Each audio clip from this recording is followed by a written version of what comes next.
I've heard people say ADHDers are all really intelligent. I feel like that's probably not true. Hey squirrels, welcome to ADHD, where ADHD isn't some clinical diagnosis, it's just life. I'm AV, your always honest tour guide through this beautiful mess. Over here, we're not about fixing yourself. We're about figuring out how to actually enjoy your life as you are. So grab a snack and let's go. There's a specific kind of exhausted that nobody talks about, and it is not the kind that comes from doing too little. It is the kind that comes from doing everything right, hitting the goals, following the framework, hiring the coach, doing the work, and then somehow, at the end of all of that, feeling further from yourself, not closer. And if you've ever sat across from a coach who clearly knew what they were doing and walked away feeling more managed than seen, this episode is for you. Because the truth in the high performance world is that humble masking is still masking. And being good at the performance is not the same thing as being free.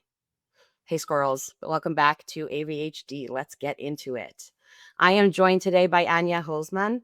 Ania is a peak performance coach for what she calls, and I love this phrase, the gloriously unboxable. She spent 7 years inside one of the most well-known coaching organizations in the world, working in-house at Tony Robbins. She trained inside the gold standard of peak performance methodology. She delivered it at the highest level, and then she walked away to build something different. Because somewhere along the way, she noticed something. Her favorite clients, the ones she loved working with the most, the ones who lit up in coaching, were almost always neurodivergent, even when they had no idea they were, even when they would never, ever have used that word to describe themselves. And the standard tools, the gold standard tools, weren't quite reaching them. Ania herself is ADHD and has other neurodivergencies. She's a highly sensitive person. She got that information about herself only a few years ago, after 15 years of coaching other people through their own systems. So today, she doesn't pathologize, she doesn't fix. She moves with the person in front of her and not against their nature. Ania, I'm so glad that you're here. Thank you so much. That was a wonderful introduction. Really appreciate it. Thank you.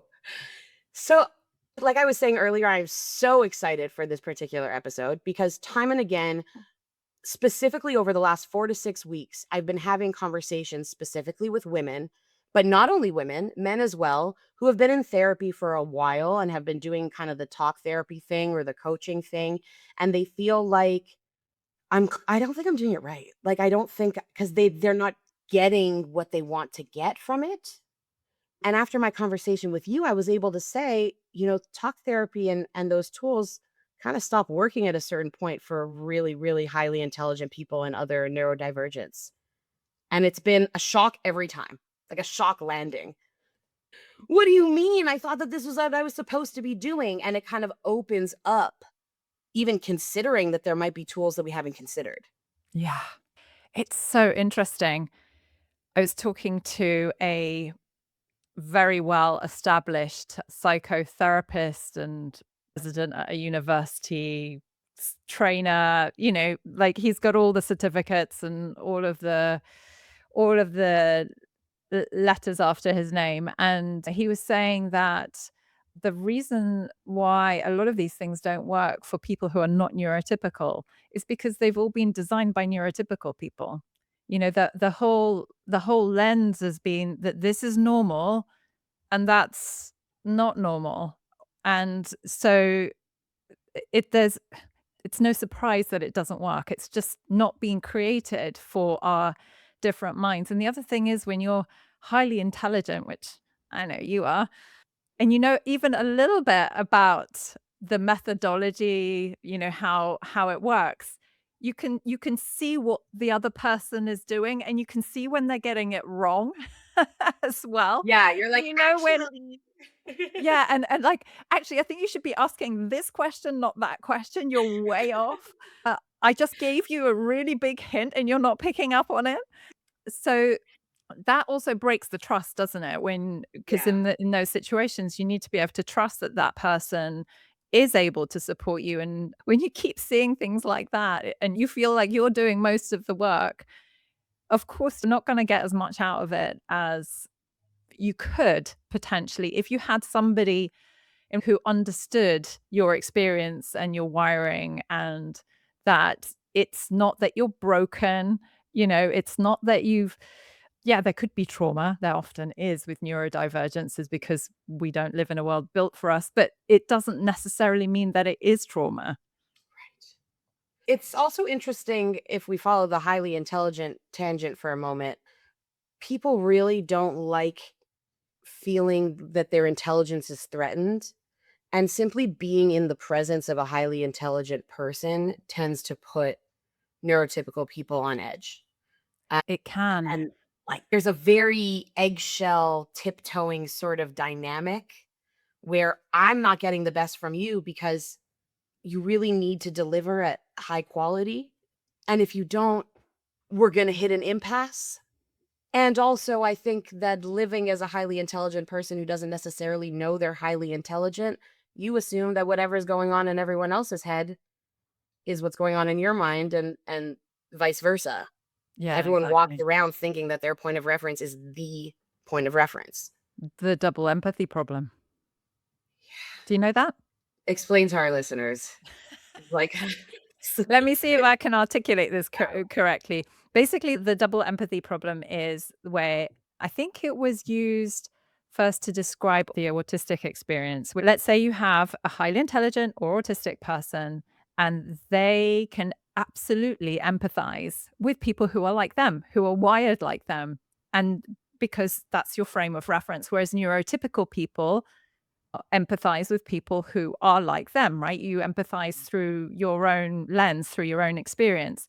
And then the two often don't meet in the middle. It's like there's a cognitive dissonance. Like, what do you mean that that's that's what you think, or that's what you see, or that's what you perceive? when did you first notice that there were certain clients that the tools weren't reaching? It's a good question. And I don't know if I have the answer for that specific question, because what happened for me as is for a lot of us neuro spicy people.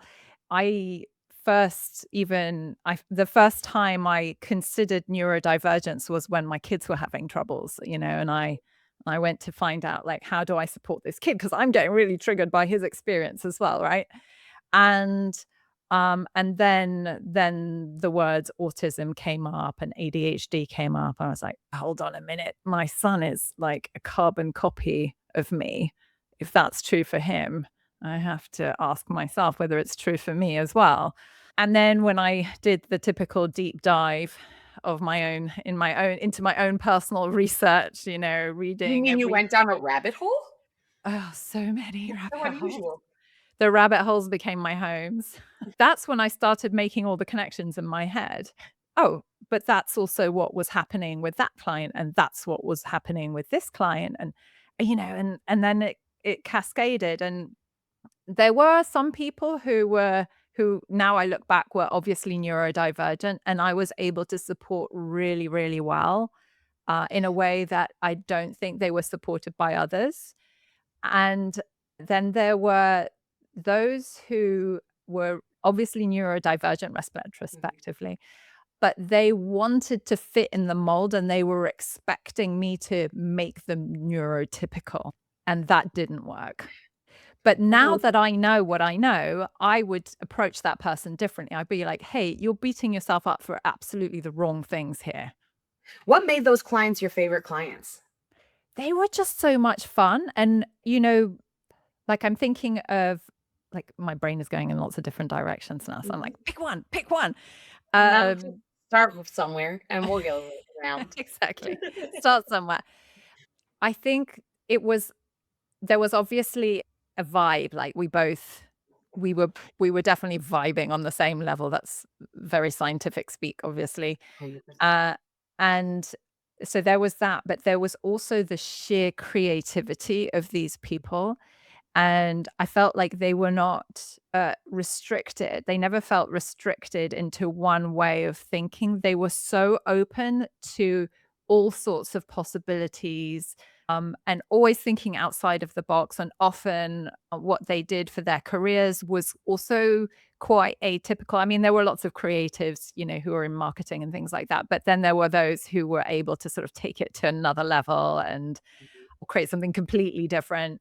And that was always really exciting for me. So, when you might be brainstorming in a coaching session, it went into all sorts of crazy fun places, or doing guided visualizations, for example. Like, I could take them into, weird and wonderful places, or they would come back to me with images which were just, you know, completely different, right? Whereas the others were, I have to say, was all a bit standard and boring, like following the rule book. So it was a very different experience working with neurotypical versus neurodivergent. Very different. Sorry, I went into a daydream about what it must be like to be a neurotypical therapist who sees mostly neurotypical people and then to get a neurodivergent client. What do you I think can about imagine like, that what do they you just don't find know. diagnosed with? Sorry, I talked over you and then I didn't hear what No, you you're said. fine. We do that here. Like I assume you're trying to just you're like, "Oh, that person's bipolar." Could be. Yeah, or slightly unhinged. Yeah, like there's something like a little bit like they genuinely are this deluded. I don't know, that seems like a little dangerous. That Right. delusion I think is a very powerful ADHD tool. Yeah. I was thinking about that just recently, actually. There's this ADHD tax, for example, where you have a fuck it moment and then it costs you later on.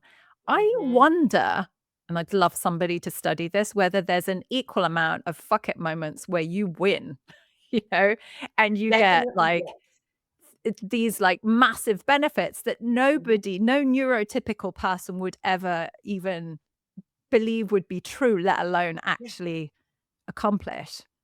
I'm positive that that is the case. It's that we just get constant criticism because the amazing wins. Mm, let me start at the beginning. Delusion is only delusion if the thing that you think is going to happen doesn't happen. Yeah. Delusion isn't delusional if the thing that you think is going to happen happens, then it's accomplishment. Yeah. So the gap, being able to hold the gap between I think I can do this and actually getting to the point where you've done it is I think an ADHD specialty. And that involves a lot of risk. It involves a lot of impulsivity. It also involves a lot of pattern recognition. And sometimes you end up paying a lot of late fees, and sometimes you end up making a lot of millions. Yeah, winning the jackpot. Yeah, I think there probably is a balance, especially I think you couple it with high intelligence and high drive. I've heard people say ADHDers are all really intelligent. I feel like that's probably not true. I think that there is a spectrum. We have the same, Exactly.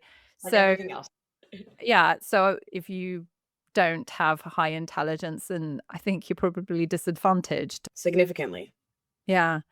You could be an amazing boxer if you're not a particularly intelligent, but very spatial, strategic thinking Yeah. person with ADHD. It's all about, I've heard this very technical term recently, niche construction, right? So Yes, you just 100%. gotta figure out where you thrive. That's what I see my job as being, right? Okay, so you suck at accounting and you suck at, sitting at a desk from 9 to 5. Like, what are you good at? Let's explore that for a moment. Right. There is no longer only one way, and there never has been only one way. It's just that only recently are we connected to other individuals on the planet. So not everything that we're consuming is being filtered through a funnel on our behalf. You can actually see other people's real experiences in the world. And that's what's allowing us to make all of these connections and see all of Mm, these patterns and kind of dismantle or begin to dismantle the way that we approach the workforce, yeah, which is yeah, a really weird thing. definitely. Was I mean, I've been on the receiving end of coaching that wasn't built for me. And the tools don't fail because the tools are bad, right? It's just that again, that underlying assumption that we're all the same is there when we really aren't all the same. Specifically business coaching, specifically sales coaching, which goes back to what you said before about being able to discern and identify the patterns and like see things coming before they come. And you're like, I know what you're about to ask me, and I'm really grossed out by you. And then you're supposed to take these tactics and apply them to your life. So maybe it's sales tactics that you're supposed to apply to your business. Every neurodivergent person I've ever met does not enjoy straight sales tactics in their business, especially if they're a purpose driven individual. Yeah, The there's same, this, I assume, for other coaching tools. I think it's because it's akin to masking. You know, you're saying stuff which you don't which you know is manipulative. Right. Why would I do that? I can't Yeah, even and it do that. I literally don't even know how to do that. I can only tell you the straight truth to your face while making too much eye contact. That's the only thing I know how to do. Yeah, exactly.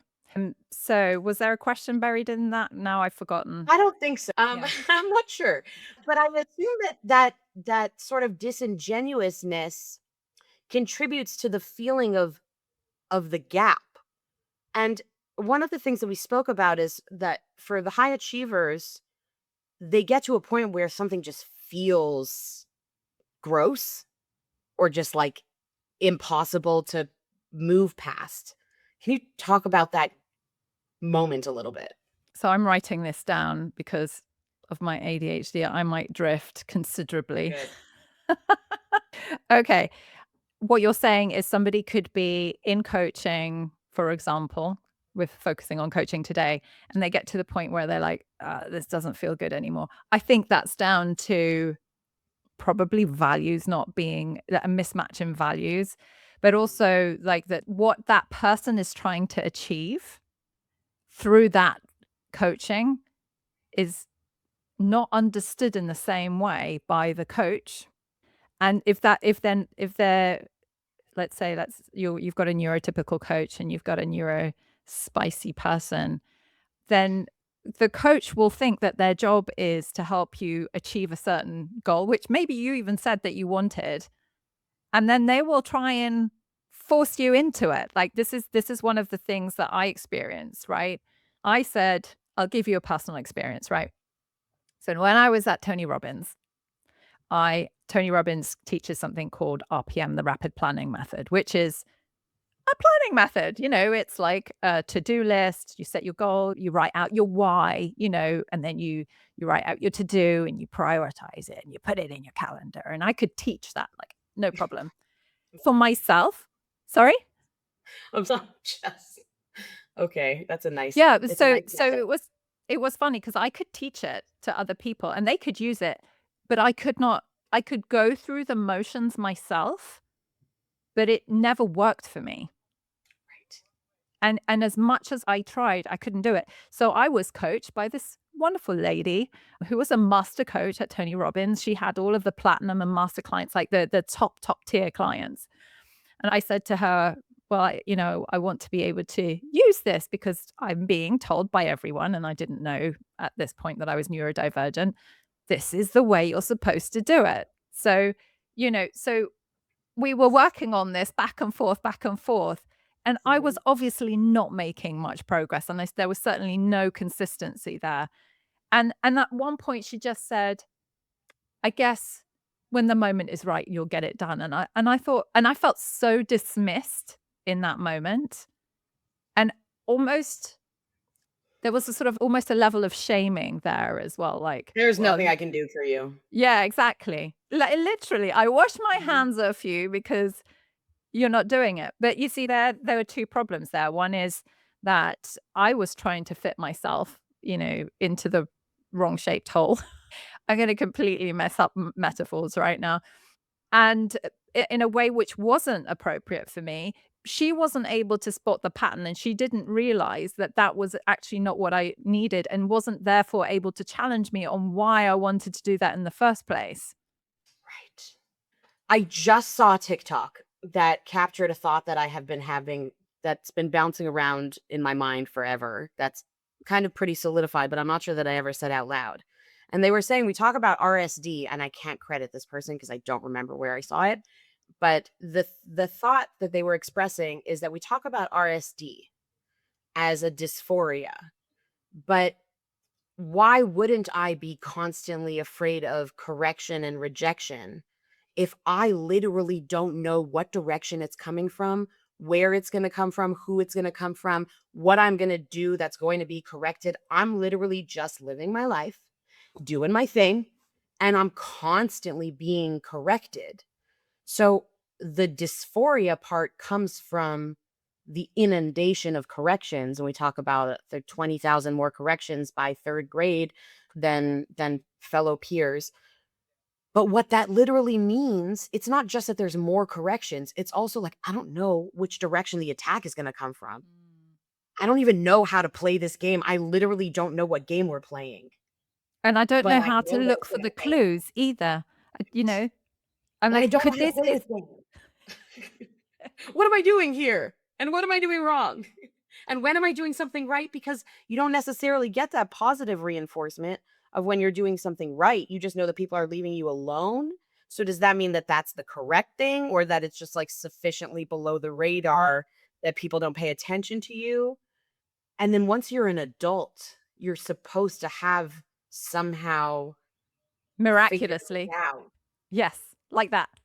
I've turned 18. I've figured it all out. Yeah, I got it.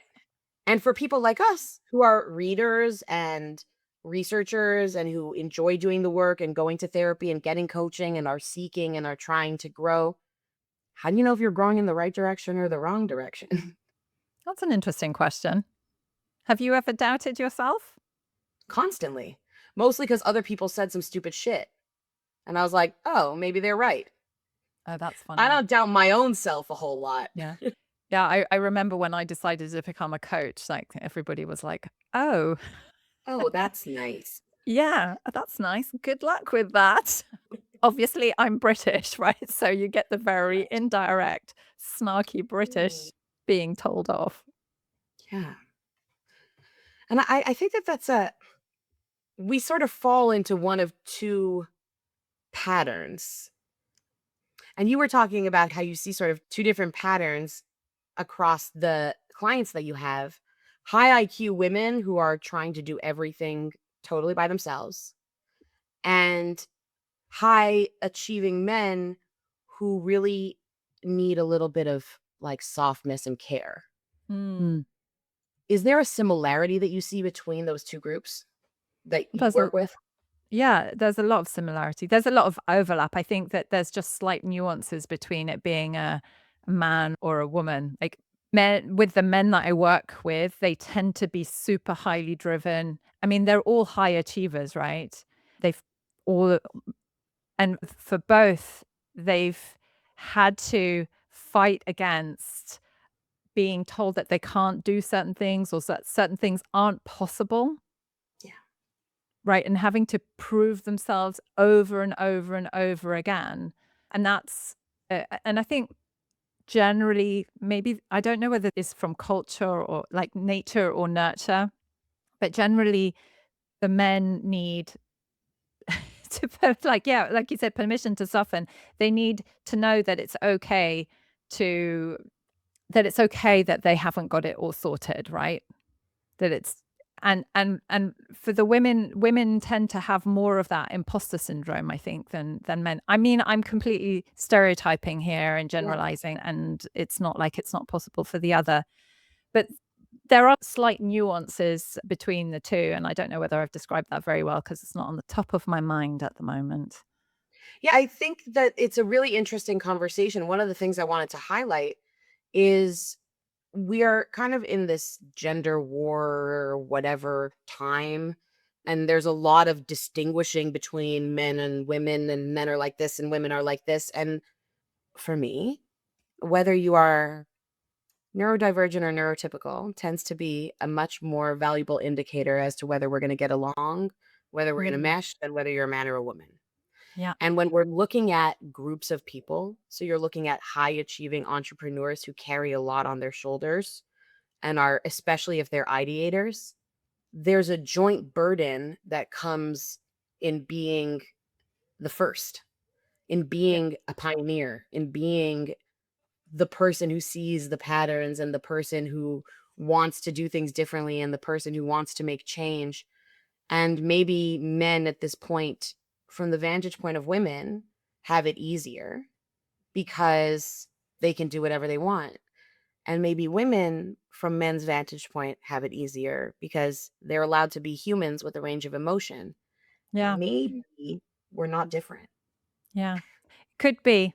I think the other thing is that so what I find really interesting about working with men is that men never feel like they need to compete with me. Ah, I And love that. yeah. That's the So best part. yeah, so they love working with me because there's like I'm not a threat at all. Whereas often, and maybe this relates back to the RSD, which you talked about earlier, with other men, they feel like they need to prove themselves more, and with me, they don't. With women, they just need to know that they're okay. That they're not crazy. Right. You are saying things that make sense, and you have been making sense this whole time. Yeah, exactly. Yeah. There's actually nothing wrong with what you're saying or feeling. Right. I've been working with my goddaughter. She was laid off from a job and she's looking for a new job, and they're making a whole bunch of other decisions in their life. I like to sprinkle her into the episodes to make sure that she's listening. And what we decided, and one of the conclusions that we came to, is that not all feedback is legitimate feedback because sometimes the Mm. person giving you feedback is dumber than you. So, first, you need to determine whether the person giving you feedback either has additional expertise, experience, intelligence. They have to have something extra to be able to give you. Otherwise, their criticism and their advice is irrelevant. So now we have a mantra. And whenever she gets into this, like, but they said, blah, blah, blah, blah, blah, I'm like, okay, but people are. And she's like, dumb. People are dumb and you are not. So, okay. That is a big thing, isn't it? When you are on the other side of the bell curve, and especially when you're young and you feel like you should be looking up to people. Yeah, you should be, and there's a lot of things that you can learn, but you can also learn about how not to do things as well as how you should do things. But I think it's particularly challenging when you have this feeling, you have this incongruency feeling, like you feel like this is just doesn't feel right, but you're being told by somebody who's a lot more senior than you, no, this is the way to do it. You might not have the confidence to stand up for yourself at that point. You might not have the confidence to know how to challenge that person appropriately, right? I don't know about you, but I've had to learn how to not be so direct quite often. And it takes a lot of work and, like, takes Yeah. some time to reflect, "Okay, how do I say this?" I have that skill, it's very honed, I often choose not to use Mm. it. But it is something, right, that you Yeah, probably had to I'm I sure you needed had it. to learn, and maybe you learnt it earlier, maybe as a teenager, or maybe in your 20s or whatever, but, it that's it is something that you have to that might not come automatically, that you have to then, again, second guess yourself. It's gonna take a lot of, like, being told off, "You can't say that, you can't talk like that," before you start to go, "Okay, so how do I say this in a way that's gonna be received?" But it is really tough, like, if you have really high intelligence and you can s you I had this brilliant conversation with somebody on my podcast not long ago. She was saying how she visualizes the whole thing, like, she can, and my husband is like this as well, like, see the entire map in picture form, and also where the discrepancies are. And also, like, I think, Temple Grandin does this as well. She can, Mhm. like, design things and then actually test them out and see whether they will work and find the flaws before even you build a prototype, right? And Yeah. and when you have that kind of brain and you can see everything, you need to know how to articulate that. And Little one is like that. yeah, I mean, it's My little one is amazing. like that, and at school, they are very frustrated by her reversals. I'm like, "Listen, you don't get that kind of spatial brain unless you think that D, B, P, and Q is the same letter, because it is. It's the same letter. It's rotated. So, okay, like she'll have reversals a little bit, put an alphabet strip and she'll be Yeah. fine. But again, we're picking at the thing that is the brilliance and pointing at the one tiny, like, sort of unfortunate output of that type of brilliance and picking at it and picking at it and picking at it and picking at it. And what we Yeah, did was we it's took an tricky. amazing spatial thinker and made them be able to write bed instead of Deb. Awesome. I am really looking forward to the day when, as soon as neurodivergence is spotted in a kid, the teachers get excited and like, "We've got another one. Let's I see know. what this one can do. How can we support her or him to develop these skills?" That would be amazing. Also, oh, I have a terrible memory for names and stuff. There was somebody who I think quite a few people are saying this now as we move into the age of AI, the differentiator will be, do you have manual skills or are you neurodivergent? Yep. Like, those are the types of people who are going to thrive. Everybody else in the middle, AI can do your job. Pretty much. Yeah. That's why my kid's dad has a handyman business and I do this. Yeah. Um, I was like, I think that we're going to need to have some skills that are outside of our current skill set. I wanted to loop back to something you were saying before because I had this feeling while we were talking. We are both highly intelligent women.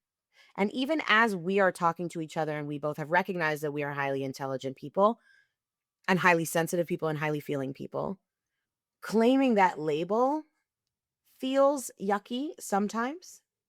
And even as we're talking, I can kind of feel us tiptoeing around like, listen, I'm fucking smart. Right? We still don't talk that way. And you're British, so we're gonna give you extra leeway. But I'm Canadian, which is only one step away from British. And like it's just not something that we say as women. Like, I understand that you want to engage in this conversation with me, but I outsmart you, so I'm a go. Yeah. Yeah, because that's perceived as rude. We've been told you can't say that to people. Right. Why not? Why can't I say that? What if it's true? Yeah, or like my daughter, like, she had a play date recently with a friend from school, and she's saying to me, "It's so boring. She's so boring. Can she go home now?" Yeah, that would be so great for us to be a lot more vocal about that. I think that we're still playing into neurotypical rules by curbing that kind of impulse to say those things. Yeah. Well, I mean, even from a young age, if you don't want to play with somebody and you say, I'd rather not play with them, I'm going to go play over there. There's certain kids that can get away with it. My little one can get away with it because she has big blue eyes. But if you're just like a regular kid and you say, no, I don't want to play with you, I'm going to go play over there, they're like, wow, this child doesn't have social skills. They don't play well with others. That's very rude to say. Why? Why is that rude to say? I don't like you. I Yeah. don't want to spend time with you. Yeah, And also, please don't make me spend time with you because, like, maybe my impulsivity is going to kick in and then I'm going to push you. And now I'm going to be labeled aggressive. yeah. I mean, I think that's what autistic people go through every day, isn't it? It's like Yeah. like, "You're not interesting to me at all. I would like to actually go and read a book. I'm gonna have way more fun in my book or studying the bark of that tree than I will do with you." And that's part of my cultivated mask that I choose to use is to really lead with that goofball energy. Because if I lead with my goofiness, with my zaniness, then if I'm like done with this interaction, I just get up and I'm like, okay, bye. And then I leave. I've done this my whole life. I do it on the phone too. If I'm done with the conversation, I'll say, okay, gotta go now. Or I'll say, okay, done talking now, bye. And just end the conversation.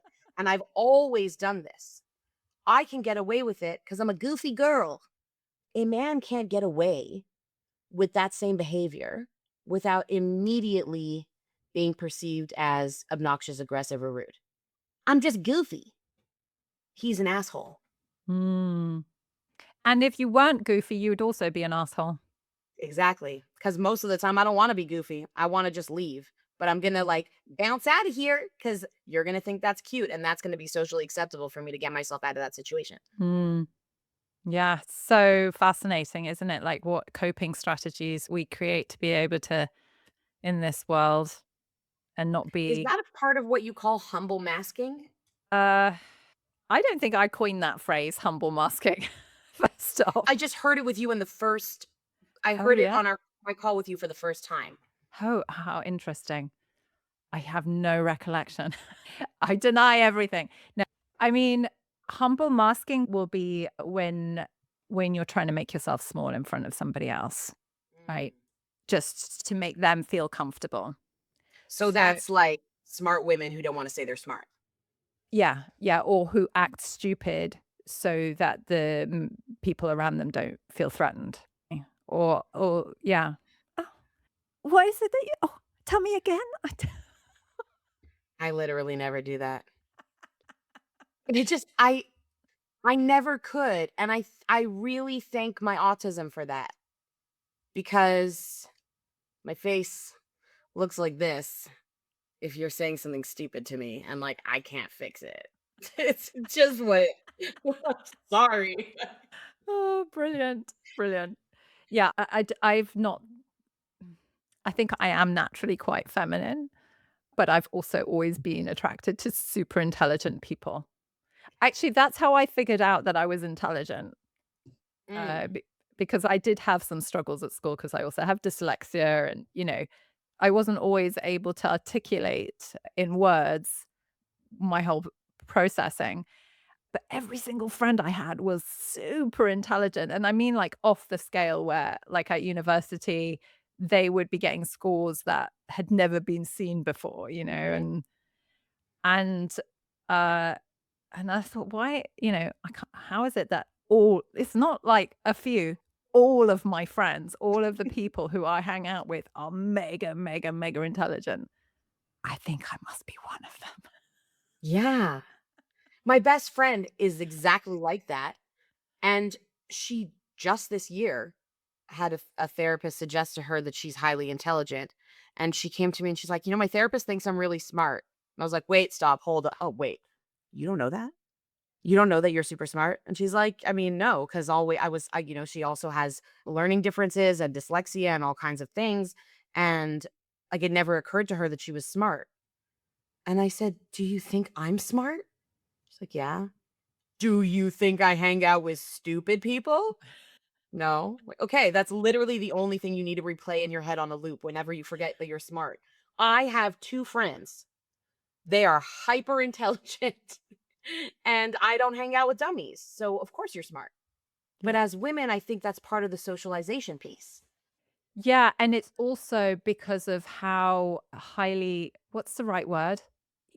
That people who are able to get high grades at school are well, that person is smart because they get good grades, like, they're academically smart, but we never measure any other kind of smartness. We don't Right. we don't measure the smartness of somebody who understands how to, you know, put things together in really clever ways or build things, without unless they are also a mathematician or an architect or something like that. But there are people who have really amazing intelligences which are not measured in society. Right. And we need them all. Yeah, yeah. Like, okay, are these courses built for somebody with my brain?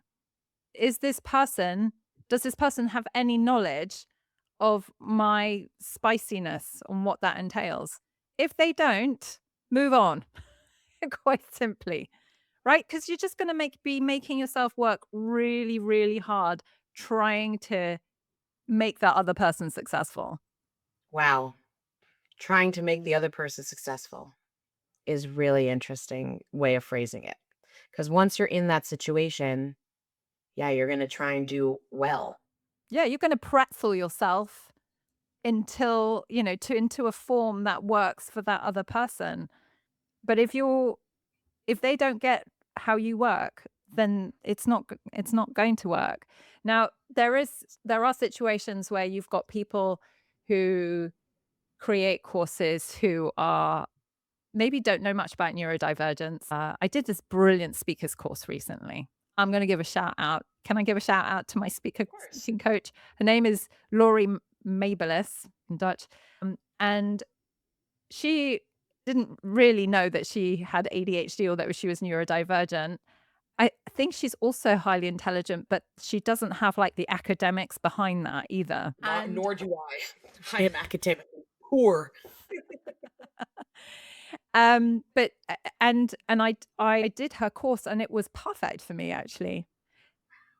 And because of the type of personality she has, which is super ADHD, but also highly intelligent, she's been able to craft something that actually really, really works and give people what they need. And so, she would not have fallen into that category of like, yes, I know what neurodivergence is and I know how to support you. However, if you know that yourself, you're going to be able to spot your tribe, right? Yes, and that circles back to trusting yourself. If it's Exactly. a vibe and I connect, trust that. If you don't like the person, trust that. There is no reason to give people the benefit of the doubt. There's 8 billion, almost 9 billion of us. Just move I on. think you said something really important there. I definitely have been giving people the benefit of the doubt way too much, It's a waste of because energy. yeah, because historically I was like, well, I must be the one who's wrong here, right? And it's only been in recent years, and I'm 46 now. Uh, I'm feeling quite senior now. That I've been, I trust myself. I'm like, no, that that No. doesn't make sense. That doesn't work. That is not for me. That is not going to work for me. And I don't care if you make up some reason why I'm wrong, because I know that I'm right in this situation. There are things that I don't know, but when it comes to coaching and courses and things that I've been doing for a while now, I now know what works and what doesn't work for me. And also, if I'm wrong, I'm okay with that. Yeah. I'm okay with taking those odds because I'm like 95% of the time right. So 5% of the time I'm going to be wrong and I'm going to miss out on some opportunity. But I won't have wasted 95% of that benefit of the doubt energy. I love that we're circling back here to what we were saying earlier about ADHD and how, like, that Always impulsivity. bring you back. Yeah, like, that we are going to win most of the time. So fuck it. Let's just Am I Okay, allowed to swear? I've just been swearing without even thinking about it. good. We, we just need to roll with it. Yeah, 100%. Especially, this is the permission. It is permission to say fuck it, to give less of a fuck. But you're not being irresponsible. You actually probably have a pretty good reason to say fuck it and a pretty good track record, and you're probably pretty well prepared. And by the way, if you're not pretty well prepared, the only way you learn is by doing things. And not, this isn't to all people. So if accidentally you ended up 52 minutes into a podcast that you didn't intend to listen to, not everybody learns by doing. A lot of people need to learn by learning, and you should go read a book. To the people who are here intentionally, you're a trial and error kind of person, anyways. So all you're doing by holding yourself back from something that you're probably going to end up doing regardless is wasting energy and time. Yeah. Well said. Hear, Indeed. hear. So Anya, thank you so much. It was Um, fun. this is so fun. Before I let you go, where do people find you? And if somebody listened to you and thought, "Ooh, that's me," where should they go first? I have a website, aniahulsman.com. Anya is spelled Ania, and Hulsman is also a word I have to spell, Hulsman. I'm also on LinkedIn. I'm sometimes on Instagram, but not that often. It's a bit overwhelming, really. But yeah, Yeah. so they can get in touch with me through my website or hello@aniahulsman.com. Perfect. And we, of course, links as always for y'all in the show notes. All right, y'all, squirrels, if you have done all of the things, if you hired the coaches and read the books and followed the frameworks and hit the goals that you were supposed to want and like bought the notebooks and you're still tired in a way that's nobody seems to have the right language for, this is for you. The problem is not that you aren't doing the work. The problem is that a lot of tools that you are handed are built for somebody wired differently than you are, by somebody wired differently than you are. Performing being okay is not the same as being okay. And humble masking is still masking. And being good at the performance, like we said at the beginning, is not the same thing as being free. You don't need a better version of the coaching that didn't fit. You need coaching and people and rooms and frameworks and systems that move with you, not against your nature. You are not broken. The system is. Let's build a better one. Thank you so much for being here today. Thank you for being brave enough to ask whether the room you've been performing in was ever built for you. And I will see you next time, squirrels. Bye.